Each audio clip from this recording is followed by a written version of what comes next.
Queridos, então vamos para a parte 4 do processo de independência da América Espanhola. Dessa vez eu vou fazer um vídeo somente para falar do importante movimento que acontece no Haiti, tá bom? Vamos lá?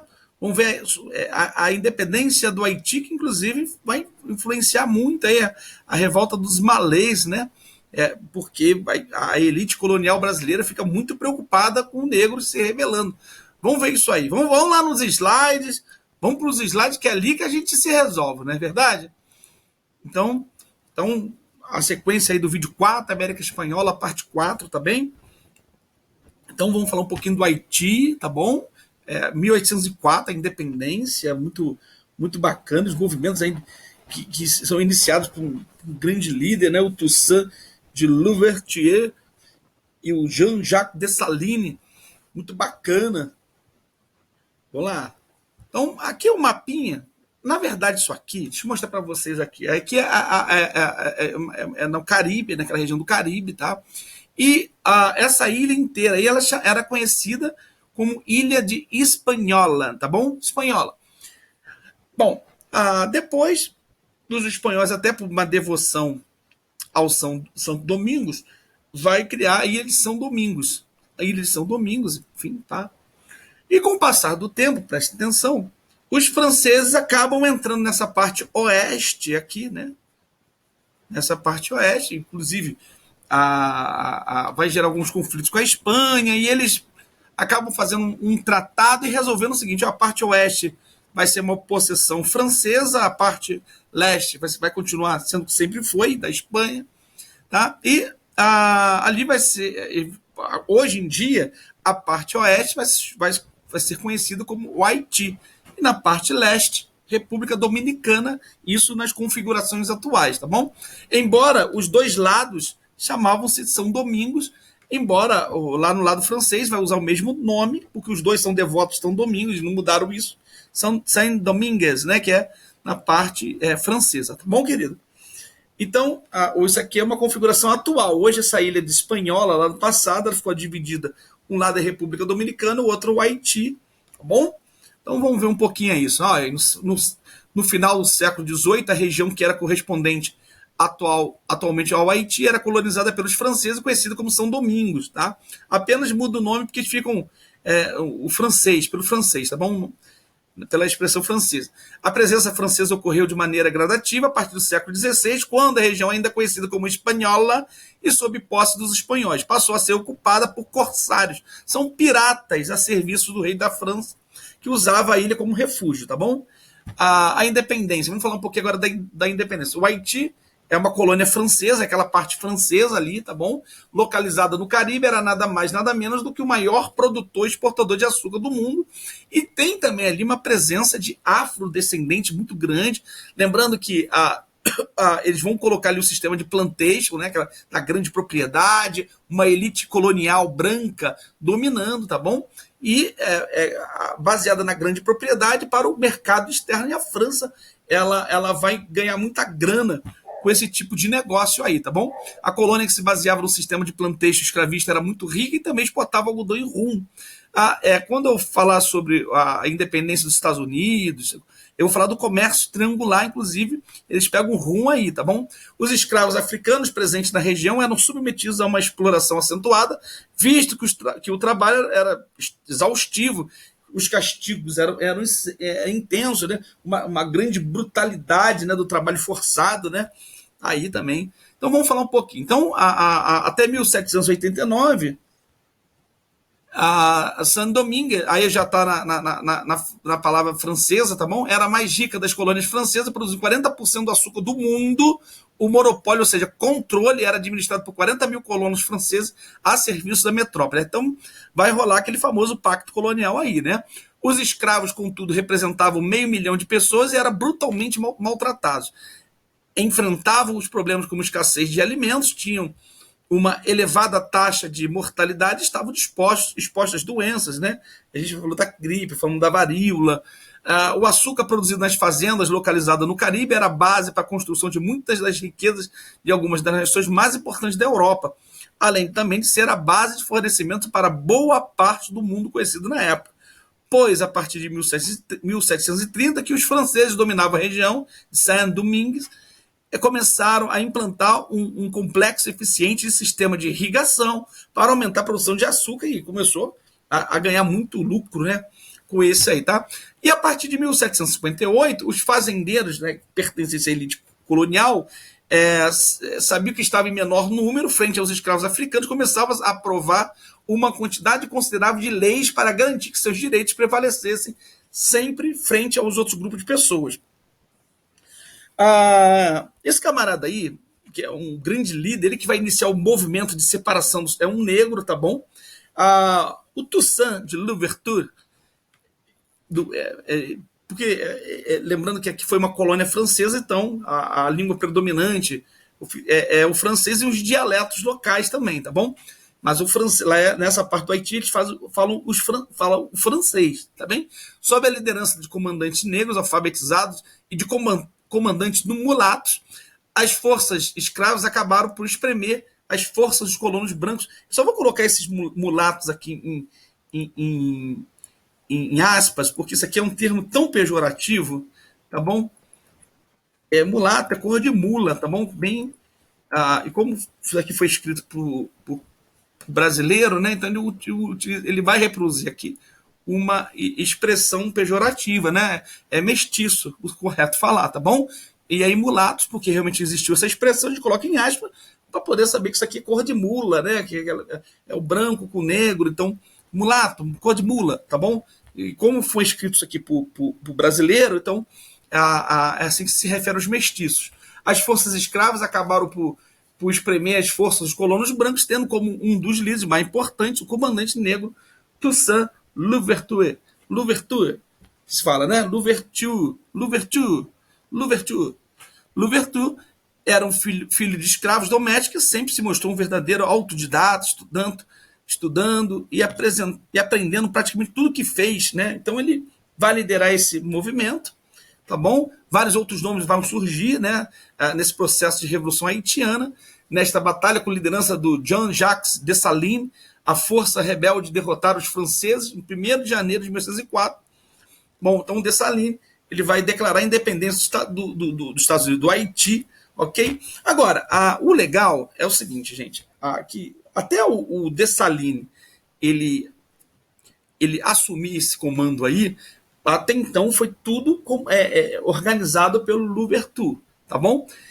E ele vai ser preso, né? Depois vai morrer, inclusive. Então o Dessalines vai conduzir esse processo, né? E vai declarar a independência. Tudo isso com muita brutalidade, tá bom? Agora, o que é bacana é isso aqui, ó, tá bom? Essa revolução ela é uma revolta liderada pelos negros. E isso vai fazer a independência do Haiti diferente de todas as outras. Isso que eu quero que vocês tomem muito cuidado, tá bom? A independência do Haiti, e eu tive o cuidado de trazer um vídeo à parte, porque a Revolução Haitiana foi liderada e comandada pelos negros, tá? É o único caso da história aqui da América, tudo bem? Houve até levantes com lideranças negras, aqui no Brasil, a Revolta dos Males. Inclusive, ela vai gerar muita influência no Brasil, porque os senhores, os membros das elites aqui do Brasil estão extremamente assustados porque eles sabem o que está acontecendo no Haiti. E quando ocorre a Revolta dos Malês, em 1835, os senhores estão extremamente assustados e vão reprimir com muita violência, ok? Esse tipo de revolta, porque eles não querem nem pensar de uma revolta ser liderada por negros, lembrando que os negros são grande maioria, assim como era no Haiti, milhares de pessoas, né, foram migrados forçosamente, né, um movimento migratório forçado saindo da África para o Brasil, né, e aí vai gerando também os seus descendentes. Então a elite colonial se preocupava muito com uma revolta feita por esse tipo de componente social aqui no Brasil. E a revolta dos malês vai assustar muito, até porque esses negros da revolta dos malês aqui no Brasil, eles tinham um caráter religioso na revolta, lutavam também contra a imposição da fé católica, já que muitos deles eram muçulmanos, ou seja, seguidores do islamismo.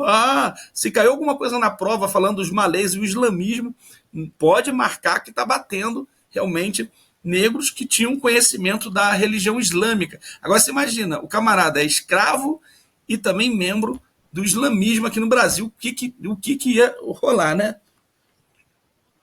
Então, em 1791, o negro, né, o Toussaint Louverture, foi líder da mais importante revolta de escravos da história das Américas, comandando um enorme exército. Já em 1794, os revolucionários franceses jacobinos, que estavam atuando dentro da França, resolveram abolir a escravatura nas colônias. Foi daí que o Toussaint Louverture vai começar, né, a fazer esse tipo de movimentos pautado nas decisões lá dos jacobinos naquele período do terror, lembra? Então, lembra que uma das propostas do período jacobino, a fase do terror, a convenção, eles aboliram a escravidão no mundo, lembra? Então, estamos livres, então vamos embora. Então o Haiti vai fazer o movimento, tá bem? No entanto, 8 anos depois, as tropas de Napoleão Bonaparte desembarcaram no Haiti e realizaram um verdadeiro banho de sangue. Louverture, né, Louverture, na verdade, no francês não é Louverture, não, é Louverture.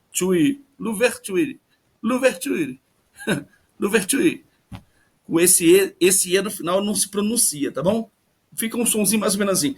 Louverture, tá bom? Toussaint Louverture. Esse que é o correto falar. Mas vamos abrasileirar o negócio. Eu vou falar Louverture, tá bom? Mas é Louverture, tá bom? Líder da revolta dos escravos, foi preso e levado para a França, onde morreu. E aí o Dessalines, aí, né? A homenagem ao Dessalines, tá bom? Ele vai conduzir esse processo, tá bom? Vamos falar um pouquinho dessas consequências da Revolução do Haiti. Ela foi a primeira revolta de escravos bem-sucedida no mundo moderno e uma das poucas nações que derrotou o exército napoleão. Então os negros se organizaram e rebentaram com o exército napoleão também. Bom, membros do exército. A liberdade, porém, custou caro, além da agricultura em colapso pelo longo período da guerra, em 1825, os governantes haitianos foram obrigados a reparar os proprietários de escravos. A dívida de 150 milhões de francos foi acordo em troca do reconhecimento da independência pelos franceses, que só ocorreu em 1834. Igualmente, a revolta dos escravos negros contra seus senhores fez tremer as demais colônias onde havia mão de obra escrava. Então, essas nações começam a boicotar os haitianos, e o Haiti hoje é um país ainda extremamente miserável, né, que tem vários desafios hoje. Aliás, o Brasil tem uma missão de paz no Haiti. Pesquisa sobre isso, é muito bacana a gente saber, né? Tá bom? Os líderes da independência da América Espanhola se inspiraram no Haiti e chegaram a solicitar ajuda para combater os espanhóis, principalmente os levantes populares, tá bom?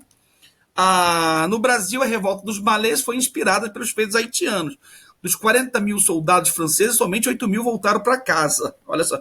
Os Estados Unidos boicotou o açúcar haitiano durante décadas e só reconheceu a independência da ilha em 1862.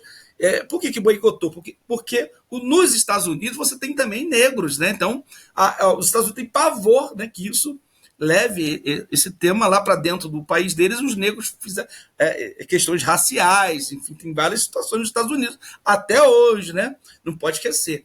Vamos responder agora, então? Esse vídeo foi rapidinho. Por qual razão a Revolução Haitiana foi boicotada, né? Qual a influência desse movimento com o Brasil? A 3, para você pesquisar uma pesquisa sobre a revolta dos malês. Então, quando você for fazer essa revolta, o que foi, por que ocorreu, qual é o destaque religioso dentro desse movimento? Bom, depois eu vou pedir para vocês, aqui serão os próximos assuntos do vídeo 5, movimentos precursores, ou seja, aqueles que iniciaram, que levam aos movimentos maiores, as rebeliões fracassadas que existiram nesse processo e rebeliões vitoriosas. Bom, outro ponto que eu vou pedir para vocês é que vocês façam uma pesquisa sobre o envolvimento do Brasil no Haiti nessa missão de paz, tá bom? Eu não coloquei escrito aí, vou pedir que vocês façam essa pesquisa para que vocês possam aprofundar o conhecimento sobre o Haiti, que tem relações com o Brasil fortíssimo, até porque no momento atual, né, a partir de 2010, começa uma imigração dos haitianos aqui no Brasil. Existem vários haitianos vivendo aqui no Brasil, né? Enfim, e com uma mão de obra muito qualificada, inclusive, tá bom? Não pense vocês, normalmente falam vários idiomas. Eu tenho um aluno haitiano, ele fala, essa menina fala 3 idiomas, assim, agora o português, tá bom? Ela já falava 3 idiomas, agora tá falando português muito bem, inclusive.